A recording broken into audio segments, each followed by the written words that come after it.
我是陈阳成，大家都知道我是搞虚幻引擎的。之前我做的免费游戏实际，在里面的老巷地图中，我做了一个中国僵尸的彩蛋，不知道你们还记不记得？现在我终于把它做成一个 BOSS 了。游戏后续还会不断的更新，所以大家可以关注我一波。这次的更新有许多的话想跟你们说，所以今天我们视频分为2个部分。第一部分我们来介绍一下老巷加入中国僵尸后的最新的玩法是什么样的。那第二部分我们来汇总一下这次更新的所有的内容。这次算是一次大更新，因为这次老巷中的玩法已经完全不一样了。我大概利用3天的业余时间来制作这个中国僵尸的 BOSS， 以及给老巷地图中制作了一个全新的能够在其他地图通用的任务系统。那接下来我们具体说一说现在游戏要怎么玩。游戏一开始我们的第一个任务就是前往逃离点，屏幕上面会有一个坐标提示，以及距离目标还有多远的这个提示。当我们突破了重重的丧尸包围，来到目标点之后，会触发一个中国僵尸出场的动画。那动画一结束，背景音乐就完全就变了，前方的中国僵尸就会一蹦一跳的朝你蹦过来。注意这里的设定是中国僵尸是无敌的，并且它会整个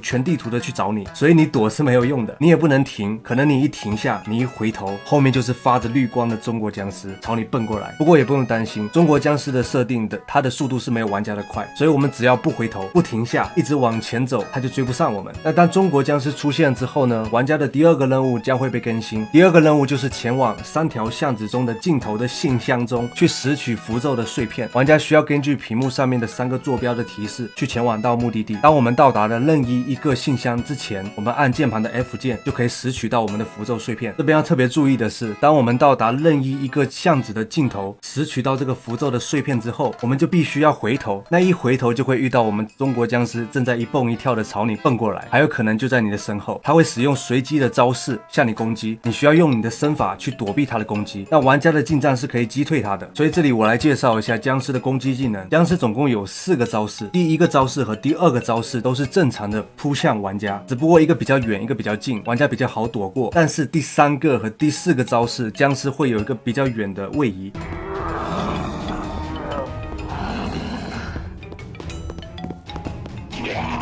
那当玩家收集到了3个符咒碎片之后，那第3个任务将会被更新。第3个任务就是让玩家消灭中国僵尸。因为集齐了符咒碎片之后，僵尸的能力就大减，所以现在的子弹就能够对僵尸造成伤害了。那此时的背景音乐又会发生改变，此时的子弹的数量是根据我们前面任务使用情况而定的，我们尽量让每一发子弹都打在僵尸的身上。那当僵尸被消灭之后呢，我们的第4个任务将会被更新，也就是我们最后一个任务。此时的背景音乐又发生了改变，你们玩的时候可以具体的感受一下这个音乐的变化。那第4个任务就是我们要去前往逃离点，场景中所有剩余的丧尸都会一股脑的朝你冲过来，因为你把他们的 BOSS 搞死了。那此时的你可以选择继续的战斗，消灭所有的丧尸，或者根据任务的提示前往逃离点。那到这里我们中国老巷的地图就算成功的通关了。那你们觉得这次的新玩法怎么样呢？可以在弹幕或者评论区互相交流一下。但是这个地图其实还存在很多的 bug 或者设定不合理的地方，因为测试和制作的时间真的有限，我现在也只是能把整个地图的流程全部跑通。至于游戏的难度设定是否合理，丧尸的分布和数量，以及中国僵尸的伤害和血量等等问题，包括它的速度，都还没有办法最终的确定下来，也有可能会延伸出新的玩法，所以就交给屏幕前面的你们了。要是觉得游戏不错，可以给我个3连支持一下，感谢。那接下来我们来汇总一下这次的所有的更新内容吧。首先是新增加的内容。第1点，增加了新的 BOSS 中国僵尸。那第2点，增加了中国老巷的任务系统。那第3点就是增加了任务坐标的提示。其实还有一个细节，就是无论我们怎么转动视野，我们的目标点的 UI 的提示都会一直在屏幕上面。那第4个点呢，就是增加了角色没血之后会播放一个死亡动画。之前版本的角色死亡之后会开启布娃娃的物理效果，但是新的 MOD 角色要重新的做这个物理效果就太麻烦了，所以我偷了一个懒。MOD 角色都是死亡之后，你们会发现就摊成一坨了。那这次的更新就是把所有的角色死亡之后会播放一个随机的死亡动画，效果会更好一点，你们可以感受一下。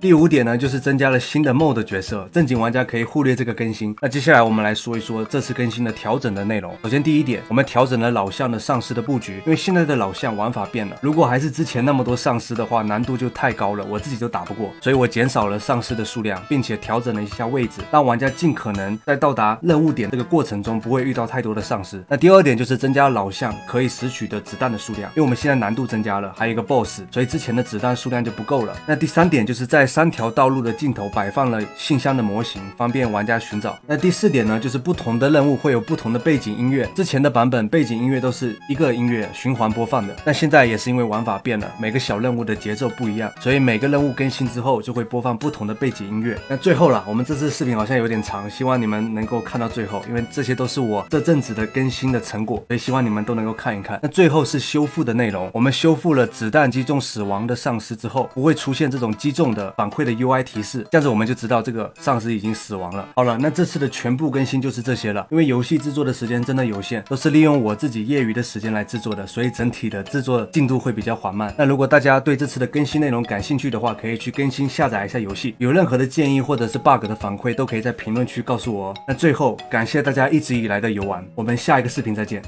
拜拜。